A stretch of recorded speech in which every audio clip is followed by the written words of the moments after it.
vlog malam-malam sama Rina. OTW pulang dari nganter-nganter makanan, ngojol. Barusan ada kejadian yang tidak diduga-duga dan tidak dinyana-nyana. Ketika kita mau nganterin makanan, tahu-tahu di tengah jalan, aku lagi tidur sih posisinya karena aku lumayan ngantuk karena udah kerja seharian. Rina yang work from home, tapi nggak juga, Rina juga lumayan capek. Kita nganterin makanan, tahu-tahu dari belakang duk gitu. Rina kaget, aku suruh berhenti karena ini pasti ditabrak, nggak mungkin nggak. Rinanya mau jalan aja nyelonong kayak nggak ada apa-apa gitu loh. Jangan, harus berhenti. Kita lihat dulu itu kenapa. Dan aku udah ngerasa kalau itu ditabrak, emang benar. Terus setelah aku keluar, orang belakangku juga berhenti. Ternyata aku disundul emang dari belakang. Gue nenek tidur tuh, kaget. Aku marah-marah gara-gara aku kaget. Ini namanya orang tidur disundul dari belakang kan gimana. Setelah itu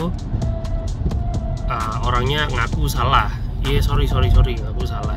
Di sini teman-teman poinnya, ketika kalian ada insiden kejadian di misalnya di Kanada nih ya, kalau kalian tabrak orang atau kalian nabrak, kalian harus sportif. Kalau kalian nabrak, kalian harus sportif, ngaku salah, nggak boleh ngeyel. Terus kalau kalian ditabrak, kalian juga tidak boleh marah-marah, kecuali kalau emang bener-bener yang parah sampai ringsek, sampai apa ya, yang harus manggil polisi apa supaya gitu. Amit-amit jangan sampai. Tetap yang harus kamu lakukan adalah satu, tenang. Dua, kumpulin bukti-bukti. Ini kalau kalian punya dashcam depan, dashcam belakang, kumpulin buktinya. Kebetulan ini aku hanya punya dashcam depan, aku nggak punya dashcam belakang, jadi aku nggak bisa ngasih tahu kalian kejadian aku ditabrak dari belakang tadi. Cuman aku bisa kasih cuplikan yang satu ini ketika aku deal ngobrol sama orangnya.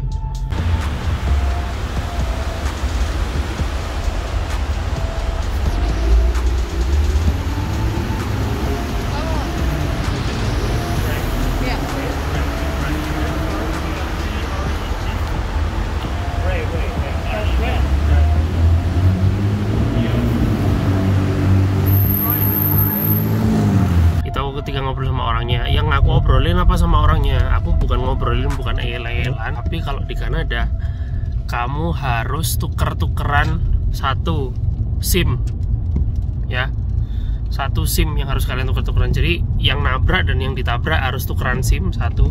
Yang kedua ada vehicle registration, itu ada kayak STNK lah. Dan yang ketiga sama vehicle insurance, itu buat klaim asuransi.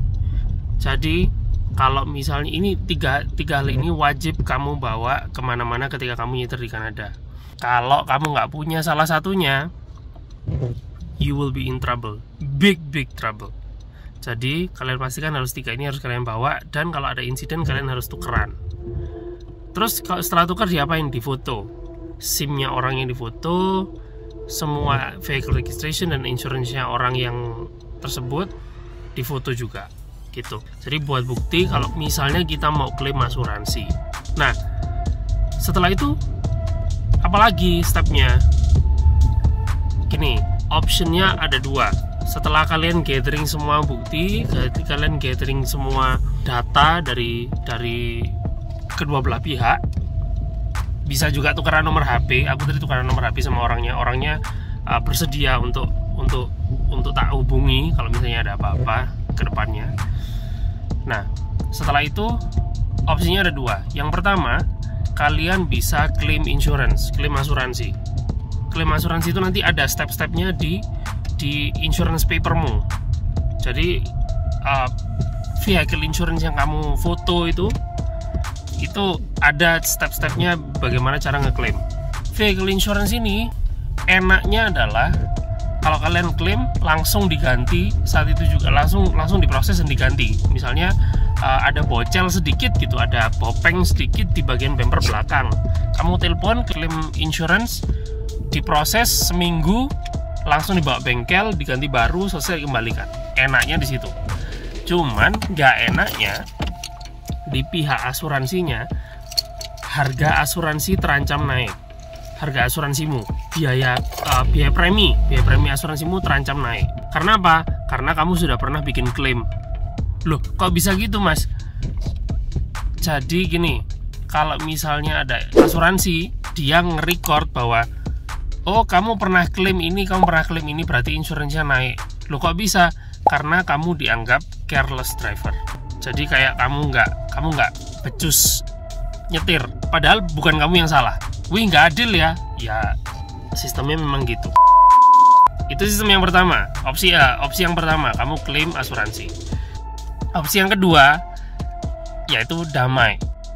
Damainya bagaimana? Jadi misalnya gini, posisinya aku yang ditabrak, orang yang menabrak ngaku salah. Oke.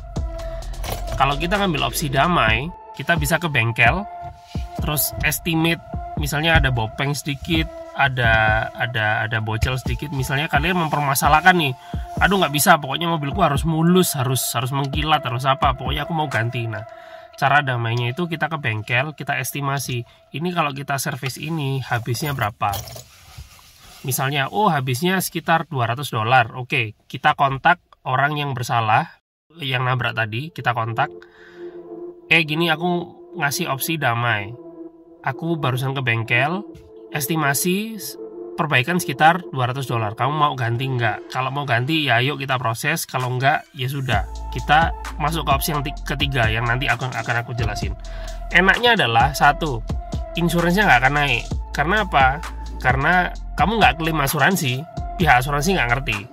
Jadi pribadi, dua belah pihak. Nggak enaknya adalah, yaitu kamu harus luangkan waktu ke bengkel, kamu harus luangkan waktu untuk estimasi, kamu luangkan waktu ini. Iya, dan iya kalau orangnya mau, kalau enggak. Nah, lanjut ke opsi yang ketiga. Ini sebenarnya bukan opsi sih sebenarnya. Aku bilangnya dua opsi utama ini. Yang ketiga ini kayak apa ya, kayak cadangan, yaitu ya udah let it go. Dia nggak klaim, kamu juga nggak klaim, gitu. Jadi ya udah, kalau ada bocel ya udah bocel gitu. Ya nggak tahu ya, ini tergantung pribadi masing-masing, karena dilihat ini juga harus dilihat dari tingkat kecelakaannya seperti apa, apakah parah atau tidak. Ya udah, gitu aja, sekian dulu. Mudah-mudahan bisa jadi bekal buat teman-teman kalau di Kanada, kalau nyetir di Kanada. Hati-hati kalau terjadi sesuatu. Satu, nggak usah panik karena tabrakan itu umum di jalan. Yang jelas hati-hati kalau nyetir, tabraknya nggak sampai parah, itu sangat umum sekali, terutama ketika winter. Orang pasti jalan licin, apalagi pas malam ya, ini kan juga lagi malam, jalanan juga nggak kelihatan, lampu juga kemaram, dan sekarang lagi hujan juga, licin juga. Jadi ya harap maklum aja. Dan kita nyetir di downtown, which is banyak orang, too many people around. Di jalan juga kita nggak tahu berhadapan dengan driver yang seperti apa, gitu ya teman-teman. Subscribe, like, comment, follow Instagramku @yose_ray kalau ada pertanyaan. Dan kalau kalian pengen Zoom meeting, nah ini advantage-nya kalau follow Instagramku. Aku biasanya ngadain Zoom meeting, ngebahas masalah-masalah sensitif yang nggak bisa aku bahas di YouTube. I'll see you guys in my next video. Stay extreme, stay positive. Dah. Teman-teman, ini kan bumper belakangku nih. Nah, tadi orangnya itu yang nabrak di sebelah sini. Nih, salah, sorry. Ini kena nih, ini kena. Gitu. Ya nggak terlalu kelihatan banget sih. Cuman ya itu, kalau tergantung orangnya ya. Kalau orangnya bodoh amat, ala bocel segini aja nggak usah diservis, udah biarin aja, ya nggak apa-apa. Tapi kan ada juga tipe-tipe orang yang aku harus bersih, harus mulus, harus ini, harus itu. Ya silakan, itu tadi opsi yang aku berikan.